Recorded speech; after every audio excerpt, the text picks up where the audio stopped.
What's up, guys? Crew Perfect here, and this is Everything West Ham, where everything we talk about is West Ham. Obviously, we've not had no fixtures lately, so I thought we'll talk about the international fixtures and the players called up and how well they did online. So we'll start with our new star boy, Mohamed Kudus. So yeah, as you can see here, Ghana with a 2-1 win and a 3-1 win, and Mohamed Kudus, he managed to get 2 goals in each. So that pushes them on their way to qualification to the African Cup of Nations. Obviously against Liberia, that was a friendly. But he played really well. I've seen the highlights. Want to have a look. I'm very, very, very excited to see him come in.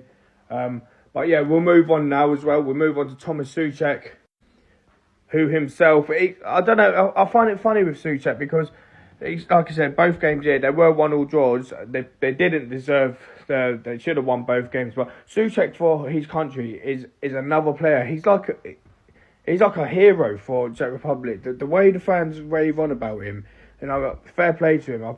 We need to start giving him his credit too at West Ham because he does put a shift in. But yeah, these 2 games, he had a brilliant assist as well against Hungary. But yeah, that's Thomas Souček. So we'll move on now with the Mexican team with Edson Alvarez. You can see here again, another 2 draws. I thought, honestly, like I said, I didn't really watch the games, but I do know that he did play against Uzbekistan as a central defender. Against Australia, he played in central midfield.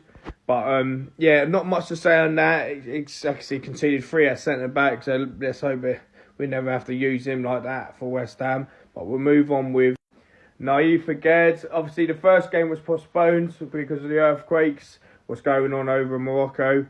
But yeah, a 1-0 win against Burkina Faso. He played centre-off. He played the full game. Not much again I can say on that. It's just, yeah, fair enough. I mean, another clean sheet, bringing him back home. We'll move on with Mavropanos, who, funny enough, he gets his first goal for the club and his second goal for the club against Gibraltar. He didn't play in the 3-0 loss against Netherlands, but Mavropanos finally gets his 2 goals at international level, both in the same game, and he looks a threat. He generally looks a threat, and I can't wait for him to start coming into the lineup as well, because with James Ward-Prowse pinging him in, Mavropanos looks a threat, especially being at 6'4". Yeah, we'll move on with now Saeed Benrahma. But again, not much to say here with him. It wasn't really standout performances for him. I mean, the best you can really say is they didn't concede in both of their games. But yeah, not much to say. Again, we'll move on next to Maxwell Cornet for Ivory Coast. And just the 1 game here with him, he did start left wing, which again I find funny. He's not getting game time for us, but he's starting every game for Ivory Coast. So it'd be good to see what goes on with him in his West Ham career now, because he doesn't do bad for Ivory Coast. So I don't know what it is or what more Moyes expects Maxwell Cornet to do. But yeah, again, nothing much to say here. We'll move on again now with the under-20 West Ham under-21s, our youngsters, who's at we're just for the international levels at the under-21s level, and it is the Northern Ireland, Callum Marshall, Patrick Kelly and Forbes. They lost both their games. Unfortunately, it doesn't look like they're going to be qualifying for the Euros under-21s with them. Again, I'm not sure if they're going to have a future. I hope they do, because they're very good. But international level, it doesn't seem like the players around them are on their level with them. But yeah, 2 losses. Doesn't look like we're going to be seeing Northern Ireland at the under-21s Euro level. And then last but not least, we'll move on with our goalkeeper. And that is Hegier, the goalkeeper. 2 clean sheets, as you can see here.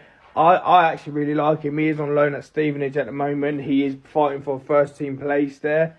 But yeah, by the looks of it, they could be going to the Euro under-21s. And I really would like to see him move on into the first team next season. But that is all for today, guys.